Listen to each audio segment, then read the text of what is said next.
What is up, Pokemon fans, PCBL fans, and PCBL coaches? It is your PCBL commentator and analyst, Blake Trout. And I'm here to bring you your PCBL 11 Week 3 summary. So we're going to go over these battles, talk about how I feel about each one, not go into too many details, keep it casual, you know? Like friends with benefits.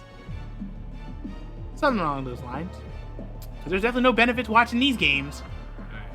So for the first battle we have is going to be between Coach Oak and Young Bisharp.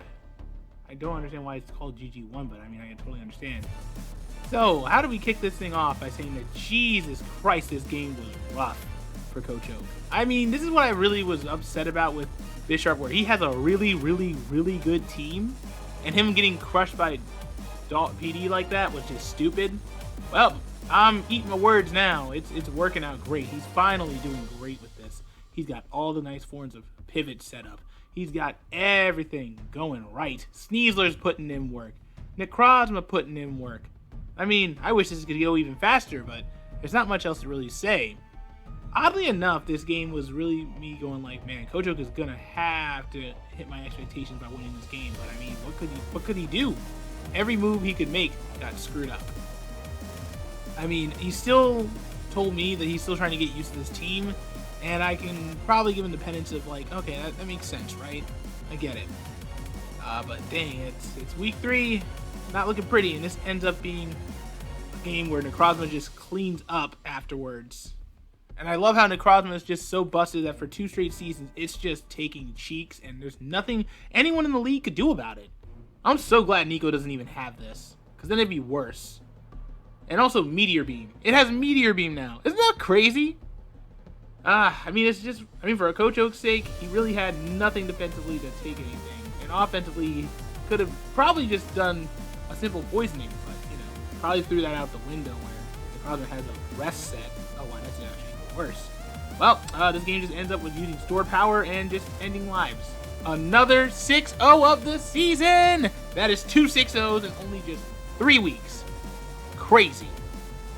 So yeah, this game was actually kind of like really great for Bisharp. He's definitely shooting through the ranks, and Coach Oak losing his 2nd game in a row. It's not looking too good for the coach. Not looking too good.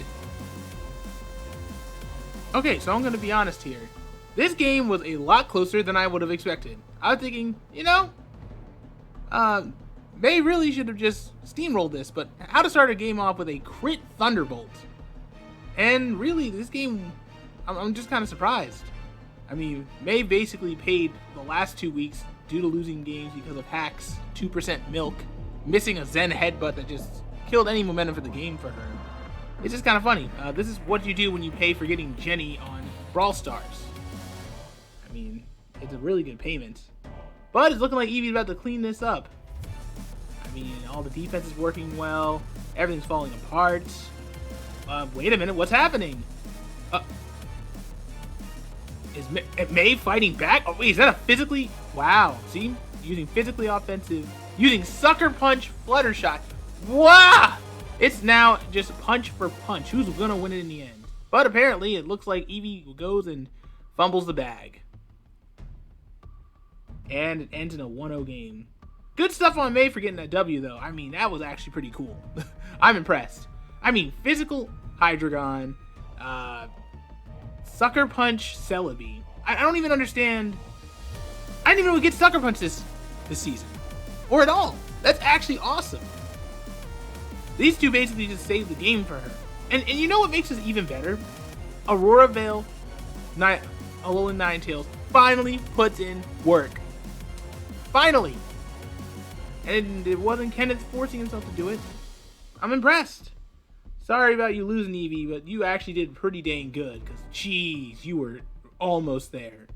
That was really good. Better than last week and the week before. He's improving. So, for Eevee's sake, he's at least improving. He's definitely going to get a win within 8 weeks. No. I don't even know the schedule, so maybe within the next couple of weeks he's going to get a win. Hopefully make a nice, good old-fashioned turnaround and win the whole league like I said you would. Wink, wink. Okay, another day, another battle. Oh, hey, look! Hang Laboots versus Isaac. Alright, I know Troy lost 2 games in a row. I mean, they were both pretty tragic. But there's no way he would ever lose 3 games in a row. That's never happened in his PCBL career. Heck, last time he was 0-2, he won the whole dang thing. Hopefully this won't be a consistent trend, right? And you know what? I was freaking wrong. Yeah, I was wrong. You know what makes this even better? It's the fact that this was a very great game. I mean, really, it was the right amount of pivots. Things were going left and right. But I ain't gonna lie to you. You wanna know what really just killed the whole momentum for Troy? You'll see. Switching into Garchomp just to get bodied. This is the 3rd straight week where Garchomp got bodied in some type of way.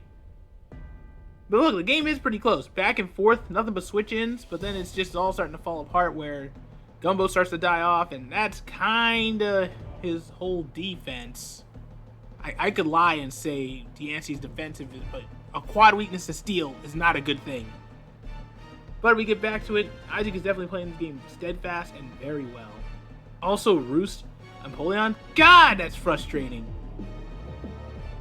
Ooh, who's gonna make it? Who's gonna make it? Ah, there we go. There we go. And then you got Sylveon just going off. Taking the damage, but still not making it. And this ends in a 2-0 game for our good old buddy, Los Petros. Also known as Isaac.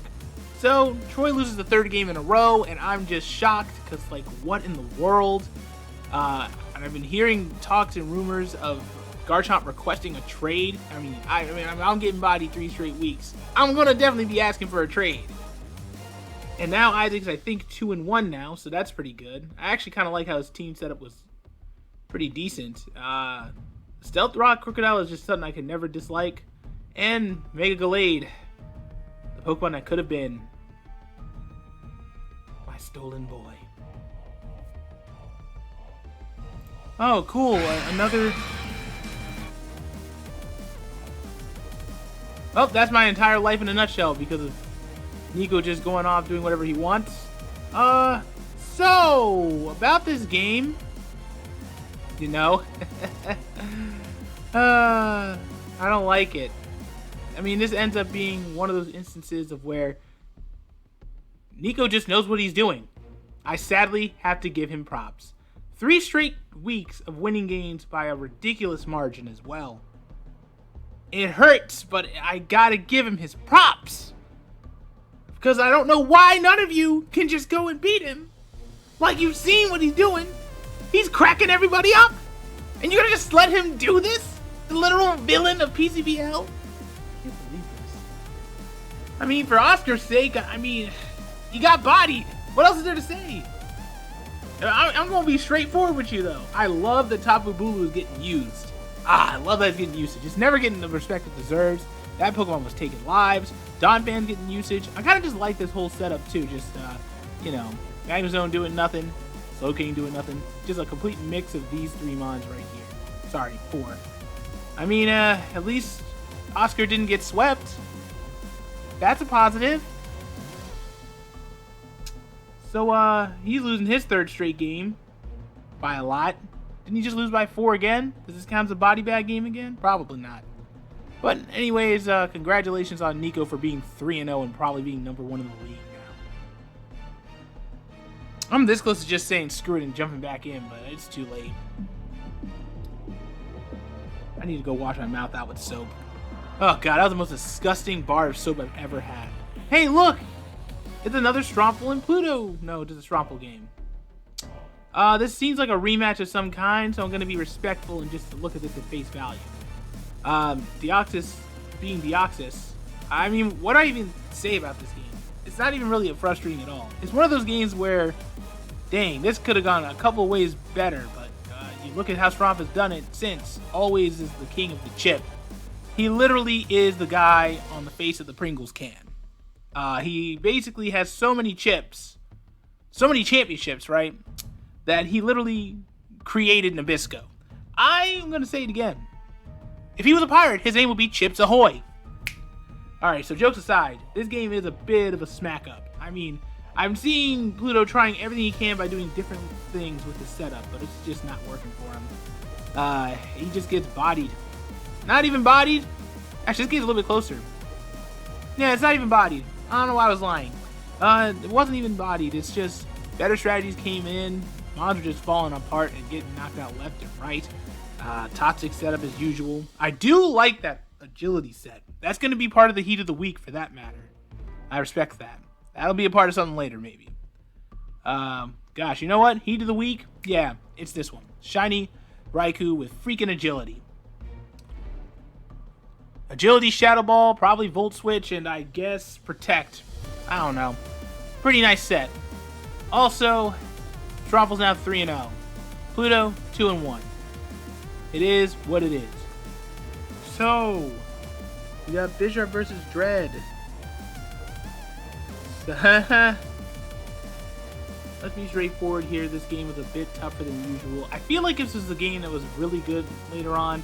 I feel like the only thing that's been a little bit on the disappointing side of me is with Dread's slight issue with missing some steps on team building.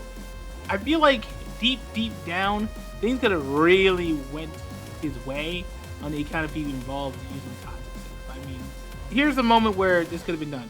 All the times that he had this here, it looked like he speed tied with this. He could have used toxic right there real quick. A lot of crazy opportunities just to get the nice setup going on. But flip turn instead of toxic. I don't know. I mean, I get it. You wanted a pivot option. I don't know. I think that hurt him more than helping him. He got frozen. It never ends. But we just keep moving on. It ends up being a fatal flaw here where opportunity would have been to toxic right here and just stall this thing as well as you can. But it just couldn't happen. Once Nami went down, it all just started falling down like dominoes. And I'm not talking about pizza. It's just one of those tough things. It's just like last week where he missed a couple steps here. And it's not even a case of just, oh no, it's just, there's like, man, he could have done this or this. It's a little tough and frustrating to see. I know Dread can get wins, but it's just, it's a good team. It's just missing a couple things here. It just ends in another rough loss. But there's 9 more weeks left. There's more than enough time for him to turn this around. I'll give him that. All in all, he should most likely be fine.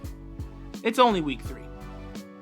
Okay, so that pretty much ends our week 3 summary. Is that what it is? Okay, cool. Well, I'll be honest, this is a little bit more disappointing. A good amount of battles just were really ugly to watch. It's tough. These were just rough beatdowns. I mean, if I'm being fair, like the last couple have been smack ups, but there were a few games that kind of just were okay. I mean, May and Eevee were really good. I loved that game. And that's pretty much it. So thanks for watching. Hopefully week 4 won't be as murderous and Nico finally loses. But I guess I'm going to have to accept it and respect it. This is now the Nico wins it all season. Until he loses somewhere in finals. Because even if he ends up being the number 1 player in the league, you know how PCBL is. The 1 seed never wins. Please let that be true.